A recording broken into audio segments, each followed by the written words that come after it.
This pre-application information session is for the OVW fiscal year 2021 grants to tribal governments to exercise special domestic violence criminal jurisdiction, commonly referred to as the Tribal Jurisdiction Program. This solicitation was posted on January 12, 2021. It is recommended that you have the solicitation with you as you view this pre-application information session. The most important thing you must do before applying is read the solicitation in its entirety. You can find the solicitation along with other valuable resources on OVW's webpage. Application submissions in response to this solicitation will be done through a new two-step process. Applicants will submit the SF424 and the SFLLL in grants.gov and submit a full application in the new Justice Grant system referred to as Just Grants. Applicants must submit the SF424 and the SFLLL in grants.gov by 11:59 p.m. Eastern Time on Friday, March 26, 2021. The full application package is due in Just Grants by 11:59 p.m. Eastern Time on Tuesday, March 30th, 2021. Minimally, you should watch the application submission training video and download the application submission job aid from the Just Grants website to familiarize yourself with the new application process. Additionally, DOJ is hosting a series of webinars on the Just Grants application submission process. Attendance at each webinar is limited to 350 participants, but the webinars will be recorded and posted to the Just Grants website. FY 2013 restored tribal criminal jurisdiction over non-Indians that commit certain crimes within the Indian country of participating tribes. Authorized by the Indian Civil Rights Act of 1968 as amended, the Tribal Jurisdiction Program was established in 2016 to support tribes in planning for and exercising SDVCJ. The program provides monetary and technical assistance support and requires collaboration and coordinated involvement of the entire tribal criminal justice system. For FY 2021, OVW has two separate solicitations under this program. The first is this solicitation, which will support tribes that have not yet begun exercising SDVCJ and tribes that are currently exercising SDVCJ but are seeking funding to plan and complete broad-scale systems improvements to strengthen the exercise of SDVCJ. For example, code development or substantial revisions, court rules and procedures development or substantial revisions, system capacity development to improve handling of cases, or other large-scale projects. Tribes that are currently exercising SDVCJ and are only seeking funding to support discrete costs associated with exercising the jurisdiction, such as incarceration costs and medical care for non-Indian SDVCJ defendants, indigent defense counsel costs, costs associated with impaneling a jury for an SDVCJ trial, batterers intervention or other post-conviction programming costs for SDVCJ defendants, should apply for funding through the OVW FY 2021 grants to tribal governments to exercise special domestic violence criminal jurisdiction targeted support for exercising tribes solicitation. You can find that solicitation on the OVW website along with a recorded pre-application information webinar.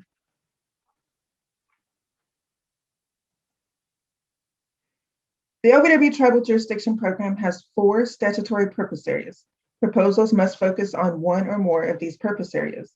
Goals can include strengthening the tribal criminal justice system, ensuring indigent criminal defendants are provided licensed defense counsel, ensuring that jurors are summoned, selected, and instructed consistent with requirements, and that crime victims' rights are afforded to victims of domestic violence, dating violence, and violations of protection orders in SDVCJ cases. This grant program is not limited to tribes that are already exercising or immediately prepared to exercise SDVCJ upon receiving funding, nor is it a planning grant program that is limited to only tribes that are in the early planning and preparation phases. OVW anticipates funding tribes at different stages of development across the assessment and planning, implementation, and exercising phases. Here you see some examples of activities across the spectrum that may be funded through the Tribal Jurisdiction Program. This is by no means a comprehensive list of all the activities projects could include. You should assess your current system in the context of exercising SDVCJ and propose your project depending on your tribe's needs. OVW does not fund activities that jeopardize victim safety, that deter or prevent physical or emotional healing for victims, or that allow vendors to escape responsibility for their actions.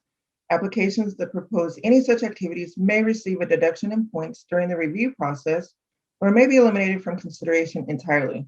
Information on activities that compromise victim safety and recovery or that undermine offender accountability may be found in the Solicitation Companion Guide. Please take the time to review the full list in the Solicitation Companion Guide on the OVW website so that you are not including any of these activities in your proposal or your project should it be funded. Out of scope activities include research projects. However, you can include up to 3% of the total proposal budget to support internal project evaluation costs. Also out of scope of this program is prosecuting cases of sexual assault that do not involve spouses, intimate partners, or dating partners, and prosecuting cases that do not involve domestic violence, dating violence, and/or violations of a protection order. You will notice both of these are prefaced with absent a change in applicable law. Should the law change, OVW will reevaluate the out-of-scope activities for this grant program. Unlike the majority of OVW programs, projects funded by this program with prior approval can include minor renovations in their budgets. All awards will be made as grants, and there is no match required. OVW has the discretion to award grants for greater or lesser amounts than requested and to negotiate the scope of work and budget with applicants prior to awarding the grants. Also, OVW has the discretion to make awards for greater or lesser lengths of time and will negotiate any project activity modifications needed as a result of changes to the estimated award period if necessary. OVW estimates that it will make 10 awards for an estimated $3.4 million, inclusive of tribal jurisdiction awards made through this solicitation and the new targeted solicitation. Eligibility for this program is limited to Indian tribal governments that have jurisdiction over Indian country. Through this solicitation, OVW will accept applications from new applicants, which is defined as tribes that have never received funding under this program, and tribes that received funding under this program in FY 2016. OVW will also accept applications from continuation applicants. Continuation applicants are current grantees that receive new 36-month awards in either FY 2017 or FY 2018. Continuation applicants are eligible to apply for an additional 24 months of funding to continue the current project. Current grantees that have 50% or more of funds remaining in the award as of March 31st, 2021 may not be considered for funding or may receive a reduced award amount if selected for FY 2021 funding. Continuation funding is not guaranteed. Current grantees that are currently exercising the jurisdiction and are only seeking funding for discrete costs associated with exercising SDVCJ may choose to apply under this solicitation or the targeted solicitation I mentioned earlier. This program has several requirements subsequent to award. First, all grantees must participate in OVW-sponsored training and technical assistance, including the Intertribal Technical Assistance Working Group on SDVCJ, more commonly referred to as ITWIG. The ITWIG is a group of tribal practitioners working toward or currently exercising SDVCJ within their tribal justice systems. The ITWIG meets semi-annually to exchange views and best practices for implementing and exercising SDVCJ. Secondly, all applicants will complete a planning period, which consists of completing and submitting grant documentation that is not required at the time of application, chiefly the confidentiality notice form, the letter of non-supplanting, and the MOU-IMOU. An award condition will limit the amount of grant funds available until the grant documentation is submitted. Third, prior to using grant funds to support the incarceration or prosecution of non-Indian defendants, some grantees will be required to submit certifications from certain tribal officials affirming the tribal criminal justice system has adequate safeguards in place to protect defendants' rights, consistent with 25 U.S.C. 1304. Finally, all grantees, new and continuation, will develop and submit an MOU-IMOU specific to this project. Applicants should not prepare and submit the MOU-IMOU as part of the initial application. It is the responsibility of the applicant to ensure that a complete application is submitted by the deadline. Applicants should anticipate that failure to submit an application that contains all of the application components will negatively affect the review of the application and may result in the application not being considered for funding. OVW may not contact applicants for missing items. Some application documents will be automatically generated as a web-based form during the online application processes. Those documents appear on this slide in blue. The documents that appear in purple are pre-populated web-based forms that utilize data previously entered by the applicant. Prior to submitting the application, you should carefully review this data for accuracy. The documents appearing in orange are prepared outside of the online system and then uploaded to the application in JustGrants. In the next few slides, we'll walk through the application components in the order they appear in the solicitation. The first step will be in grants.gov. Here you will complete the web-based SF424 and Disclosure of Lobbying Activities, or SFLLL forms. Both are generated when the application is initiated. Just a couple key points for these. First, the amount entered in the estimated funding box must match the amount of federal funding requested in the budget section of the application later on. Also, when you are identifying the authorized representative, this person must be an individual that has the authority to accept grant awards on behalf of the tribe. Some tribes' laws and policies limit this authority to only the elected chief executive officer of the governing body of the tribe, while other tribes have this authority vested in a staff position, such as the CFO.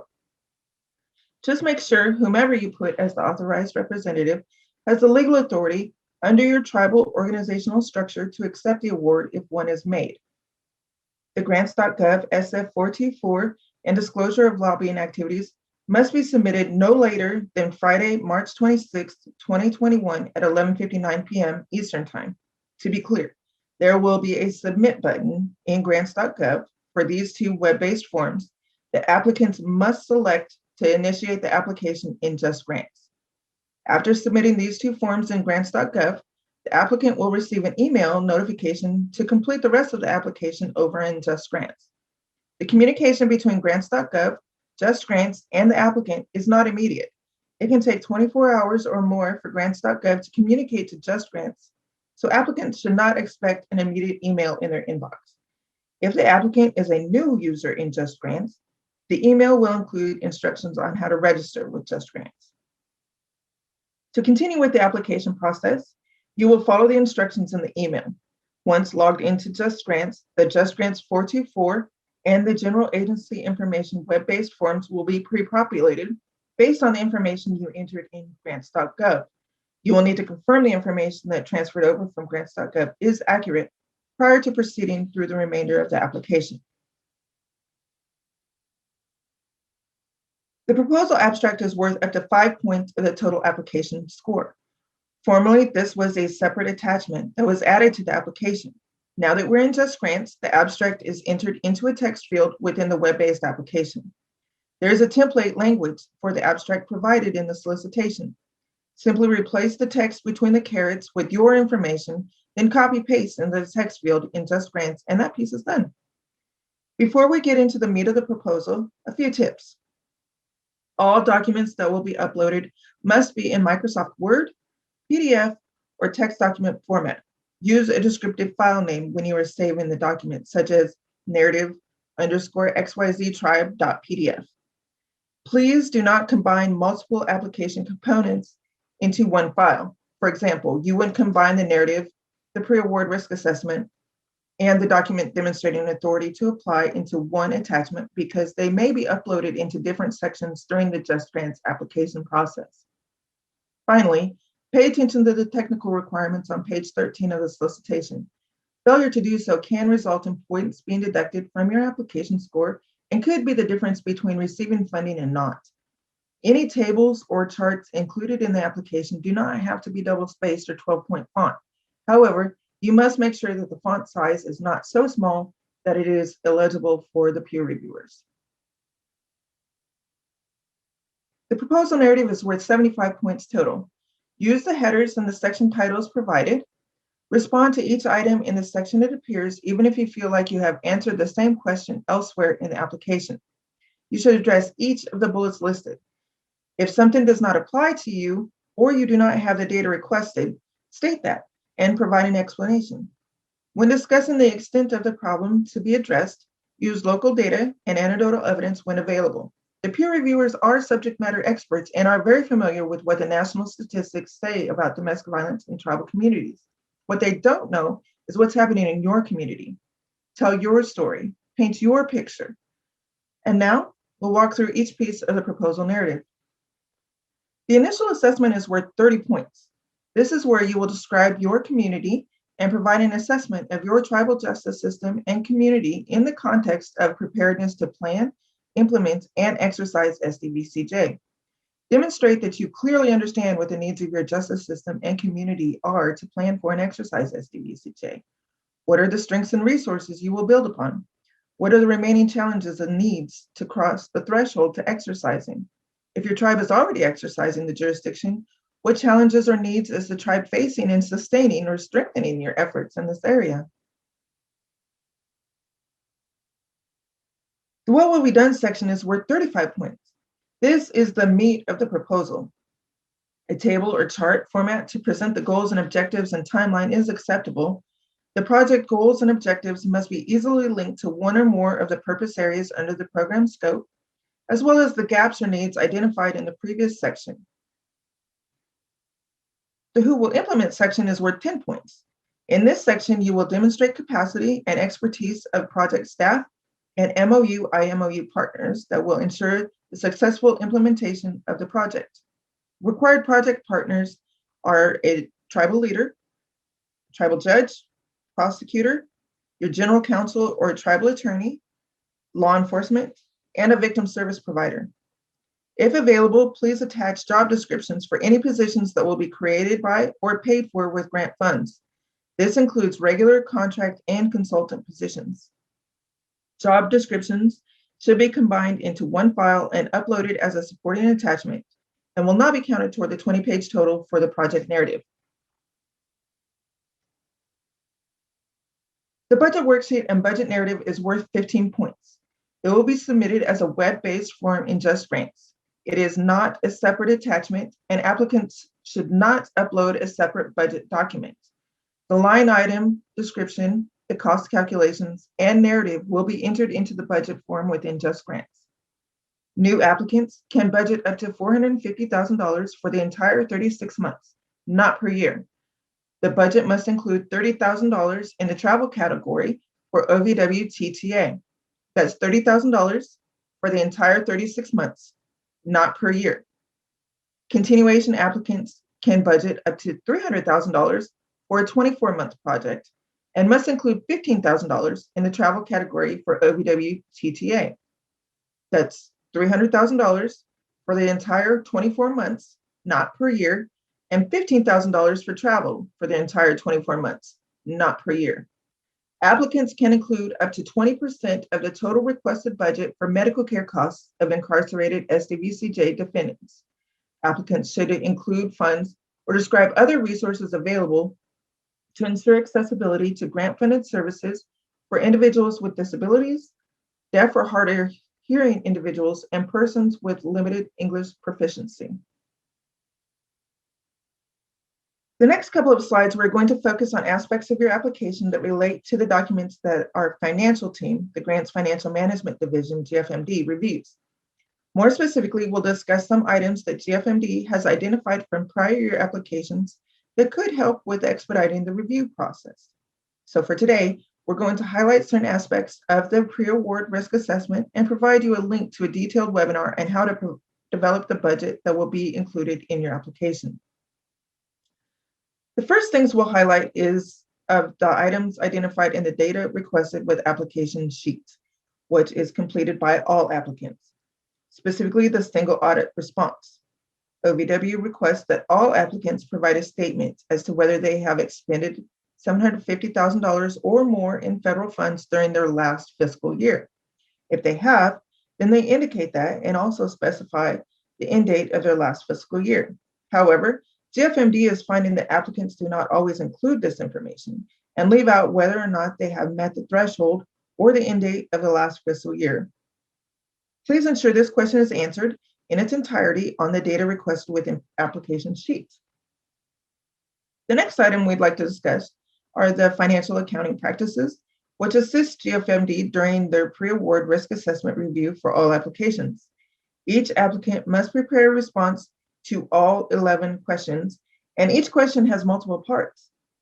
We've noticed from prior years that applicants do not always fully answer all parts of the questions, which in turn requires GFMD to reach out to the applicant, what may delay recommendations. Some of the most common issues that we've encountered have been question number 2, where the applicant indicates that they do indeed have internal policies, but they don't provide a brief list of topics covered in the policies and procedures. Another example of incomplete responses include question number 3, where the applicant does not provide a brief summary of the organization's process for tracking expenditures, and more specifically, whether or not it tracks budgeted versus actual expenditures. So these are just a couple examples, but basically, please make sure you read each piece of the question and provide a full and comprehensive response. This slide will quickly highlight some resources that are available that should be used as you are creating the budget to be submitted with the application. Over the last year, GFMD has worked to develop a detailed webinar presentation on how to assist applicants in developing a budget to be submitted with their OVW applications. They want to help reduce any challenges you may face with the budget and make it clear that they look for when they review your budget. This webinar provides some insight as to what OVW financial staff considers during their review. Use the link here. The webinar can be found under the budget information section on this page. Next up is the uniform guidance, which can be found at 2 CFR 200. Then another resource is the DOJ financial guide, as well as program-specific solicitation. If you need assistance finding these resources, please contact the GFMD help desk. We know this can be a lot of information to process, so if you have any questions about the GFMD information discussed, please feel free to contact the GFMD help desk at 888-514-8556 or by email at ovw.gfmd@usdoj.gov. The document demonstrating authority to apply is worth 5 points, and applications without this document will be removed from consideration prior to peer review. This document can be in the form of a tribal resolution or a letter on tribal letterhead signed by the chief executive of the governing body of the tribe. The document should be current and address each of the 5 elements identified in the solicitation. On the OVW website, you can find the sample letter of non-supplanting and the confidentiality notice form to print and sign, as well as the sample format for the applicant disclosure of duplication and cost items. Both the disclosure of lobbying activities and DOJ standard assurances are pre-populated forms within Just Grants. Please read the solicitation of the solicitation carefully, beginning on page 25 of the solicitation. The FY2021 application submission process is new, and there are significant differences. To best prepare to be successful in submitting a proposal, it will be important to plan ahead, to not procrastinate until the last few days before the proposal is due, to review the training resources available on Just Grants, including viewing or participating in the application submission webinars if available, and most importantly, reach out for assistance to OVW Just Grants support desk early if you're experiencing issues. Applicants experiencing Just Grants technical issues should ensure that they are continuing to develop the proposal while they are working with the OVW Just Grants support desk to address any issues. Applicants must follow the solicitation guidance regarding technical difficulties. Be sure to keep documentation that you did follow the guidance. This will enable you to submit a full proposal by the deadline using an alternate method if necessary. OVW will take the necessary steps to ensure that applicants are able to submit their applications on time and will update our submission guidance as necessary as the due date nears. Some steps, such as obtaining a Data Universal Numbering System or DUNS number, or registering with the System for Award Management, or SAMS, or registering with grants.gov, may take several days or even a couple of weeks to complete. There is no way to speed up these registration processes. Therefore, we recommend applicants confirm their registrations are current now or begin their registration as soon as possible, but no later than the date suggested in the solicitation. Again, applications must be initiated in grants.gov no later than Friday, March 26th at 11:59 p.m. Eastern Time, and the full application must be submitted in Just Grants no later than Tuesday, March 30th at 11:59 p.m. Eastern Time. Applications submitted after that time will not be considered for funding. Submitting the application components at least 48 hours before each deadline will enable applicants to receive a notice of a failed submission and provide an opportunity to correct the error before the application deadline. If you have programmatic questions after reviewing the solicitation in full, such as whether your entity is eligible to apply or if a particular activity is allowable under this program, contact the ovw.tribalaffairs@usdoj.gov mailbox. If you have financial questions, contact the OVW Grants Financial Management Division by emailing ovw.gfmd@usdoj.gov or call 888-514-8556. If you need technical assistance with grants.gov, please contact the grants.gov applicant support line by emailing support@grants.gov or by calling 800-518-4726. If you need technical assistance with Just Grants, please contact the OVW Just Grants support desk by emailing ovw.justgrantsupport@usdoj.gov or by calling 866-655-4482. This concludes the FY 2021 Tribal Jurisdiction Program pre-application information session.